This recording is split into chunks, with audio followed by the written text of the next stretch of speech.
السلام علیکم ناظرین، حاضر ہے ایک اور نبی حضرت لوط علیہ السلام کے واقعے کے ساتھ۔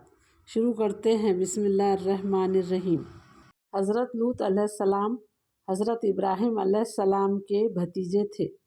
حضرت ابراہیم علیہ السلام نے جب قوم کی توحید کی دعوت پیش کی تو خاندان کے افراد سمیت پوری قوم آپ کے مخالف ہو گئی اور آپ ابراہیم علیہ السلام کے خلاف سازشیں کرنے لگے۔ حضرت ابراہیم علیہ السلام کی دعوت توحید پر آپ کی زوجہ سارہ علیہ السلام اور آپ کے بھتیجے لوط علیہ السلام ایمان لائے۔ اللہ تعالیٰ کی اجازت سے آپ خاندان اور قوم کو چھوڑ کر ملک شام کی طرف ہجرت کی تو آپ کے ساتھ سارہ علیہ السلام۔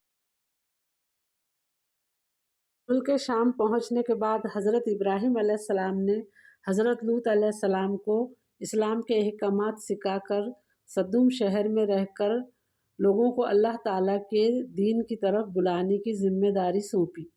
صدوم کے آس پاس کے علاقے بہت زرخیز تھے۔ یہاں کے رہنے والے اللہ تعالیٰ کی نعمتوں کا شکر ادا کرنے کی بجائے مہلک ترین گناہوں میں مبتلا تھے۔ اللہ رب العزت نے حضرت لوط علیہ السلام کو بھی نبوت سے سرفراز فرمایا اور انہیں اپنی قوم کو برائیوں سے باز رکھنے کا حکم دیا۔ صدوم شہر کے لوگ شرک اور آخرت کے انکار کے ساتھ ساتھ اور بہت سی برائیوں میں مبتلا تھے۔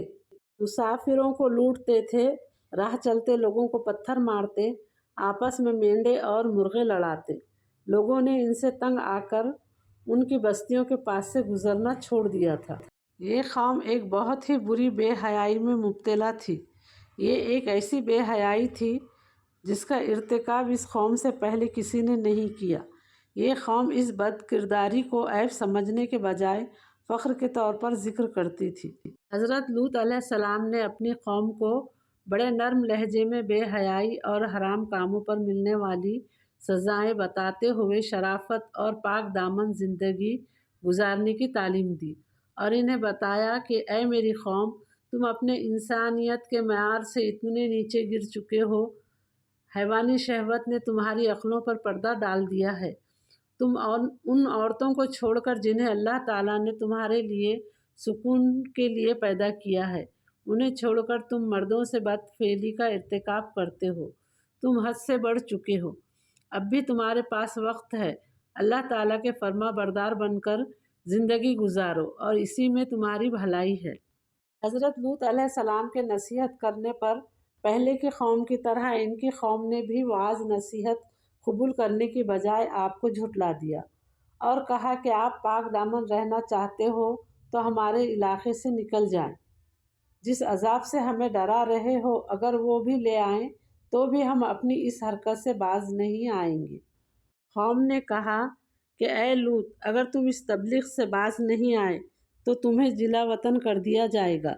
بس ان کی قوم کا جواب یہی تھا کہ اگر تم سچے ہو تو ہم پر اللہ کا عذاب لے آؤ، اور لوط علیہ السلام کو تکلیف پہنچانے لگے۔ جب قوم حضرت لوط علیہ السلام کو بہت زیادہ تکلیف دینے لگے تو حضرت لوط علیہ السلام نے اللہ رب العزت سے دعا مانگی، اے میرے رب، ان فسادی لوگوں کے مقابلے میری مدد فرما۔ اے میرے پروردگار، جو یہ کام کر رہے ہیں، مجھے اور میرے اہل و عیال کو نجات دے۔ جب حضرت لوط علیہ السلام نے قوم کے خلاف مدد طلب کی تو اللہ تعالیٰ نے قوم لوط کو ہلاک کرنے کے لیے فرشتے بھیجے اور انہیں یہ بھی حکم دیا کہ وہ قوم لوط کو ہلاک کرنے سے پہلے حضرت ابراہیم علیہ السلام کو ان کے بیٹے اور پوتے کی خوشخبری دے۔ لہٰذا فرشتوں نے ابراہیم علیہ السلام کو خوشخبری دی اور انہیں یہ بھی بتایا کہ ہم قوم لوط کو ہلاک کرنے جا رہے ہیں۔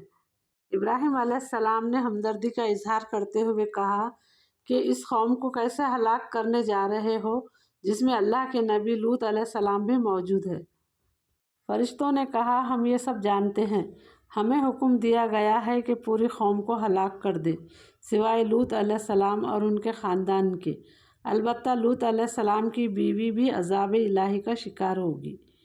حضرت ابراہیم علیہ السلام کو بیٹے اور پوتے کی خوشخبری دینے کے بعد وہ فرشتے حضرت لوط علیہ السلام کے پاس نہایت خوبصورت، حسین و جمیل نوجوان لڑکوں کی صورت میں مہمان بن کر پہنچے۔